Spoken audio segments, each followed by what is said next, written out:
Flat Stanley, His Original Adventure by Jeff Brown. Chapter 3. Stanley the Kite. Mr. Lambchop had always liked to take the boys out with him on Sunday afternoons, to a museum or roller skating in the park, but it was difficult when they were crossing streets or moving about in crowds. Stanley and Arthur would often be jostled from his side, and Mr. Lambchop worried about speeding taxis or that hurrying people might accidentally knock them down. It was easier after Stanley got flat. Mr. Lambchop discovered that he could roll Stanley up without hurting him at all. He would tie a piece of string around Stanley to keep him from unrolling and make a little loop in the string for himself. It was as simple as carrying a parcel, and he could hold on to Arthur with the other hand. Stanley did not mind being carried because he had never much liked to walk. Arthur didn't like to walk either, but he had to. It made him mad. One Sunday afternoon, in the street, they met Ralph Jones, an old college friend of Mr. Lambchop's. "Well, George, I see you have bought some wallpaper," Mr. Jones said. "Going to decorate your house, I suppose?" "Wallpaper?" said Mr. Lambchop. "Oh, no, this is my son Stanley." He undid the string, and Stanley unrolled. "How do you do?" Stanley said. "Nice to meet you, young feller," the man said. "George," he said to Mr. Lambchop, "that boy is flat." "Smart, too," Mr. Lambchop said. "Stanley is third from the top in his class at school." "Phooey!" said Arthur. "This is my younger son, Arthur," Mr. Lambchop said, "and he will apologize for his rudeness." Arthur could only blush and apologize.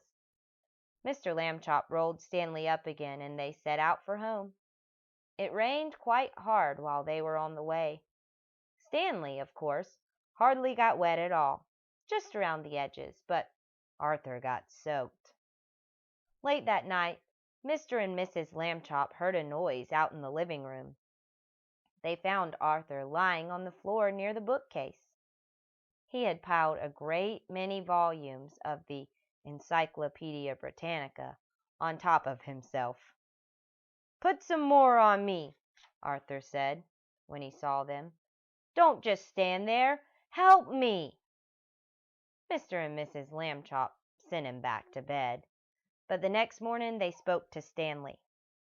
"Arthur can't help being jealous," they said. "Be nice to him. You're his big brother, after all." The next Sunday, Stanley and Arthur went to the park by themselves. The day was sunny, but windy, too, and many older boys were flying beautiful, enormous kites with long tails made in all the colors of the rainbow. Arthur sighed.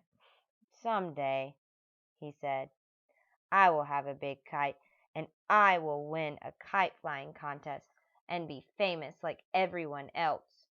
Nobody knows who I am these days." Stanley remembered what his parents had said. He went to a boy whose kite was broken and borrowed a large spool of string. "You can fly me, Arthur," he said. "Come on." He attached the string to himself and gave Arthur the spool to hold. He ran lightly across the grass, sideways to get up speed, and then he turned to meet the breeze. Up, up, up, up went Stanley, being a kite. He knew just how to manage on the gust of wind. He faced full into the wind if he wanted to rise, and let it take him from behind when he wanted speed. He had only to turn his thin edge to the wind carefully, a little at a time, so that it did not hold him, and then he would slip gracefully down toward the earth again. Arthur let out all the string, and Stanley soared high above the trees, a beautiful sight in his red shirt and blue trousers against the pale blue sky. Everyone in the park stood still to watch. Stanley swooped right and then left in long matched swoops. He held his arms by his side and zoomed at the ground like a rocket and curved up again toward the sun. He side-slipped and circled and made figure eights and crosses and a star. Nobody has ever flown the way Stanley Lambchop flew that day. Probably no one ever will again. After a while, of course, people grew tired of watching, and Arthur got tired of running about with the empty spool. Stanley went right on, though, showing off. 3 boys came up to Arthur and invited him to join them for a hot dog and some soda pop. Arthur left the spool wedged in the fork of a tree. He did not notice, while he was eating the hot dog, that the wind was blowing the string and tangling it about the tree. The string got shorter and shorter, but Stanley did not realize how low he was until leaves brushed his feet, and then it was too late. He got stuck in the branches. 15 minutes passed before Arthur and the other boys heard his cries and climbed up to set him free. Stanley would not speak to his brother that evening, and at bedtime, even though Arthur had apologized, he was still cross. Alone with Mr. Lambchop in the living room, Mrs. Lambchop sighed and shook her head. "You're at the office all day having fun," she said.